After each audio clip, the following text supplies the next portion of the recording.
Qualité, variété, vérité.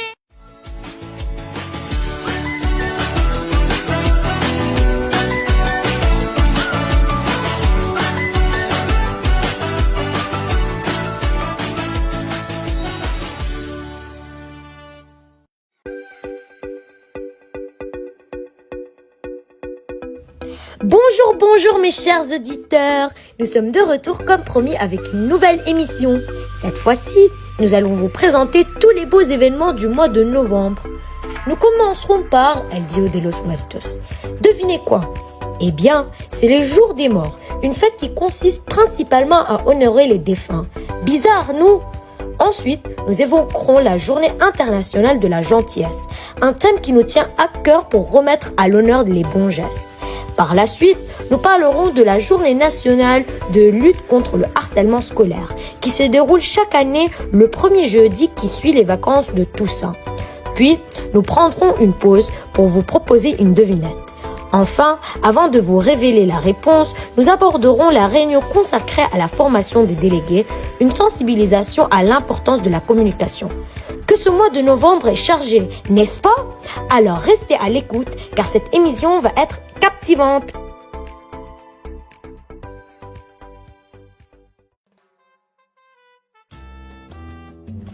El Dia de los Muertos es una festividad tradicional mexicana que se celebra cada año el 2 de noviembre. Esta festividad está destinada a honorar a aquellos que han fallecido y es un día para celebrar la vida de los que ya no están con nosotros. Durante esta celebración, los mexicanos recurren a ofrendas, oraciones, cantos, bailes y procesiones. También es una tradición muy importante la decoración en forma de calavera, conocida como calaverita en español. Estas calaveras suelen ser hechas de azúcar o chocolate y se intercambian entre amigos y familiares. Hola señora. Hola, ¿qué tal, Mariam? ¿Cómo está? Muy bien, gracias. Señora, ¿qué proyecto han hecho los chicos para el Día de Muertos? Los alumnos de Senkiem y de Catriem han elaborado las mascarillas para los muertos, también han instalado el altar de muertos y por último hemos visto la película Coco, que habla de esta tradición mexicana que hoy es patrimonio de la UNESCO, patrimonio de la humanidad. Gracias, señora. Gracias a ti, Miriam. Buen trabajo. En somme, chers auditeurs non hispanophones, les élèves de 5e ont eu la chance de regarder le film Coco. À l'occasion de cette festivité, de distribuer des bonbons aux élèves et ils ont pu réaliser un hôtel.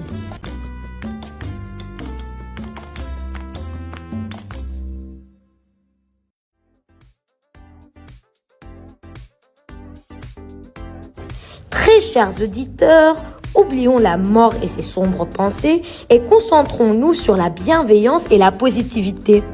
Que faites-vous pour apporter un peu de lumière et de réconfort aux autres? Par quelles petites attentions leur montrez-vous que vous pensez à eux?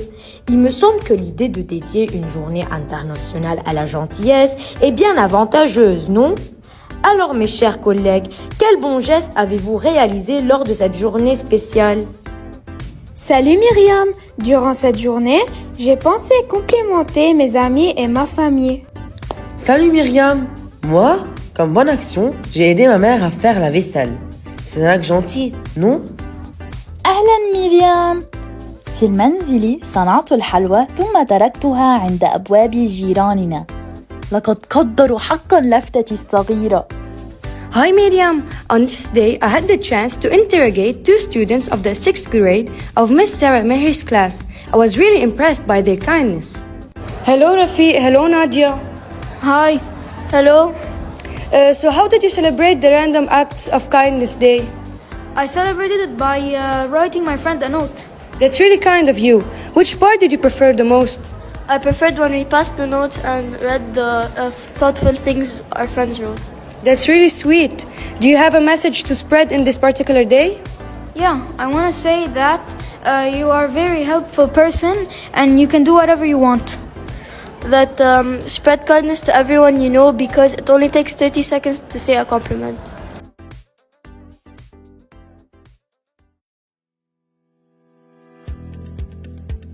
Chers auditeurs, comme vous le savez déjà, la journée nationale de lutte contre le harcèlement scolaire se déroule chaque année le premier jeudi qui suit les vacances scolaires de Toussaint. Cette année, notre chère Chloé a pu interroger la psychologue de l'école à propos du programme phare mis en place au sein de notre établissement. Alors Chloé, veux-tu partager avec nous tes découvertes ? Oui, bien sûr Myriam. J'ai eu le grand plaisir de rencontrer Madame Sali Samaha, notre psychopédagogue. Grâce à cet entretien, j'ai réalisé combien au lycée Verdun, cette question interpelle l'ensemble de la communauté éducative. Écoutons-la ensemble. Bonjour Madame Sali. Bonjour Chloé. Aujourd'hui, nous allons parler du programme phare. Donc, c'est quoi le programme phare ? Donc d'abord, le programme phare, c'est un programme qui comprend 3 volets très importants. Le premier qui est la mesure du climat scolaire, donc le bien-être à l'école et la qualité donc du climat scolaire dans les établissements. Le deuxième volet qui est l'élaboration d'un plan de prévention des violences et du harcèlement scolaire. Et finalement, le troisième volet qui est la prise en charge des situations par une équipe de professionnels formés. D'accord. Quels sont les membres qui composent cette cellule au lycée ? Donc la cellule phare, elle est composée de plusieurs membres. D'abord le proviseur adjoint, Monsieur Guéoui, les directrices sur les sites V2, V3, Madame Inassian et Madame Claude Pierre. Ensuite, les 2 psychologues sur les 3 sites, donc Madame Rania Nasser et moi-même, Sali Samaha. Ensuite, la CPE au second degré, Madame Shahed Fawaz. D'accord. Pour la dernière question, quelles sont les stratégies que vous allez adopter en cas d'harcèlement au lycée ? Donc, pour les stratégies de déploiement du programme phare dans l'établissement, nous avons 2 grands axes. Le premier qui est la prévention, donc qui sensibilise et qui informe l'ensemble des adultes de l'école. Le travail sera centré sur la sensibilisation et les formations de tous les acteurs du programme phare, les adultes de l'école, l'équipe pédagogique, les familles, les élèves. Et ensuite, la mise en action, qui est le deuxième axe, où l'équipe ressources va mettre en place ce programme phare qui sera divisé en plusieurs réunions, dépendamment de la situation d'harcèlement. Nous avons des dispositifs, des outils d'évaluation et des grilles d'analyse concernant les situations d'harcèlement. Voilà. Merci. Au revoir, bonne journée. Merci Chloé pour cette intervention importante.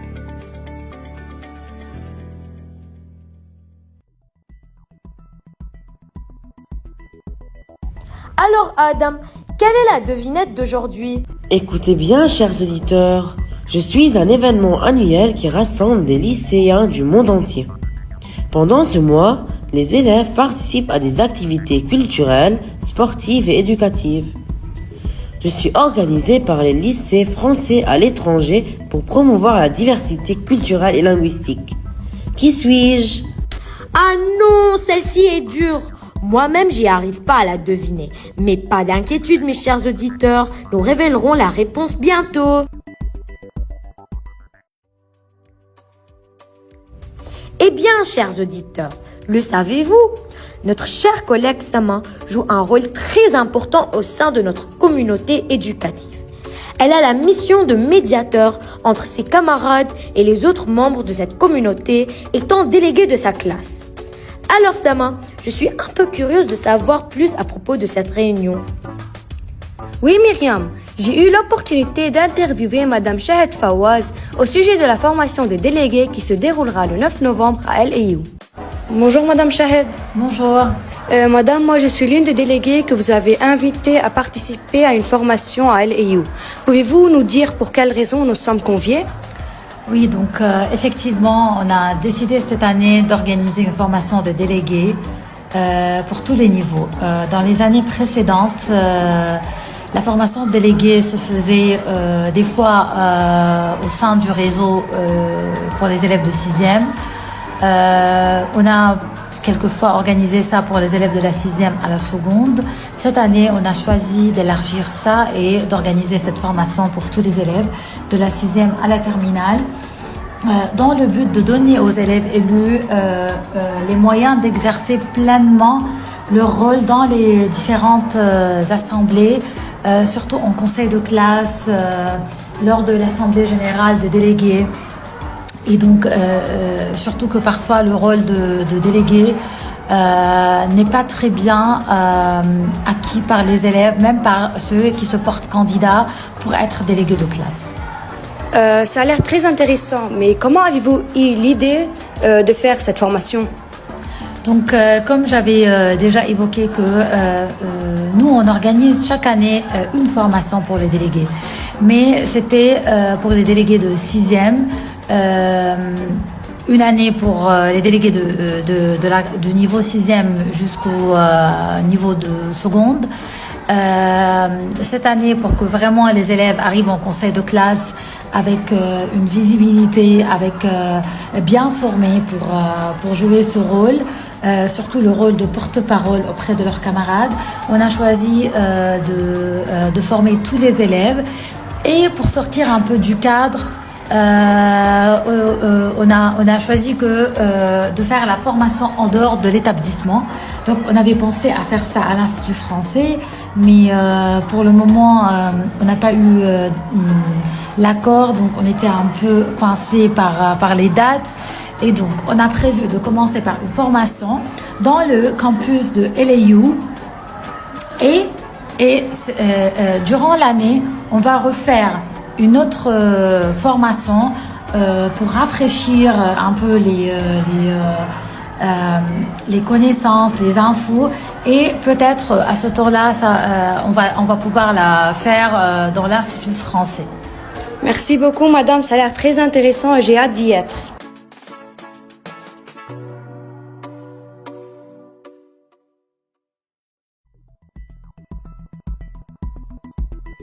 Adam, révèle-nous la réponse de la devinette. Nous sommes impatients de le savoir.